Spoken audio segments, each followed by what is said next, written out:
and he's the reason that I was talking about controversy. He did drop out of Codes, and we'll talk about that a bit later. But let's go back to Jakji. I mean, it's his first Codes appearance, his first Codes this month, and he's performing outstandingly, finishing second, dropping one game, winning the other two, and now he's up in the round of eight. And let's talk about the round of eight now.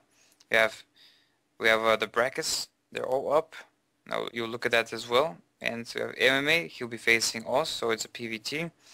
And FXO Oz, tough obstacle in front of him. I mean, he has to face MMA, and the chance of MMA advancing are very big. I mean, he's performing outstandingly, so let's see if Oz can do anything about it. We have Puzzle against Jakji, and again, into another PVT. And I feel like Puzzle's going to take the series, but Jakji's been playing outstanding, like I said, in his first Codes.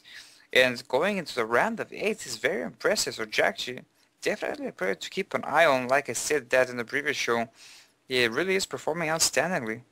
The next match is Linok versus Alive, and it's the only ZVT matchup. The reason for that is that Linok is the only Zerg player left. Everything else is Terran and Protoss. There's only 2 Protosses, and the rest 4 are Terrans. And let's see who will take it. I mean, if I had to say, I think that Linok versus Alive will probably be the closest series, but let's see if that will come up and who will advance the next round. I mean, I would kind of be disappointed to see Linok drop out because, like I said, he's the only Zerg player, and I like to see some variation between the races. So let's see if he can actually manage to knock down Alive. In the last series, SC versus MVP TVT. MVP is really good at TVT, and that's all I have to say about that. But surprises are always out there, can always happen, so it should be interesting to see what will happen in that match as well. And the round of 8 is something definitely everyone should be looking up for. And now going to Slayer's Kolka, dropping from Codes, and the reason for that is, he played in the Korean Weekly, and he played against Brion, and Brion used to be his teammate, but he isn't anymore. And the winner of the Weekly, he goes to Code A, but Slayer's Kolka is already in Code S, so he didn't need that. And he was playing against his co-teammate. It's a best of 3. Kolka wins game number 1, and it's game number 2. He nearly wins game number 2. I mean, he's leading by landslide. And all of a sudden, both players start to chat. And Brion asks Kolka to drop out of the game, and Kolka GG's and drops. So that means game number 2 is taken by Brion. And in game number 3, Brion wins. So Brion, who's a Code B player, gets the chance to go to Code A. And Kolka doesn't need Code A because he's in Code S, like I said. So he just pretty much gave him the win there. And everyone in Korea were very upset with that because it was kind of like match fixing.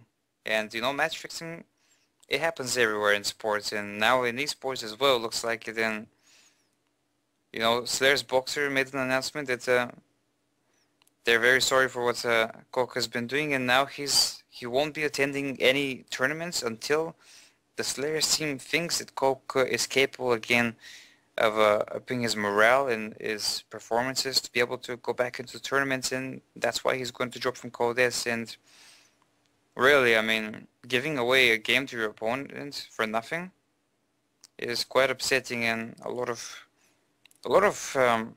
players and teams were very offended by that match. It was a very controversial, and the Korean Weekly, the actual tournament, if you have people dropping out to give their opponents games, the tournament founder can get quite offended by that, and I can totally understand it. And Slayer's Kolka, I'm not going to see him in Codes next time until Team Slayers thinks it's time for him to go back and start playing again, but he still will be practicing with Team Slayers, so let's see if he can get back on the right path, because he's an amazing Zerg player and I'd love to see more of him. And this is all I can throw at you, ladies and gentlemen, today. It's been a pleasure. Hopefully you will enjoy the ISC right after this, and stay tuned, because Zimba TV never stops streaming. Licked it out.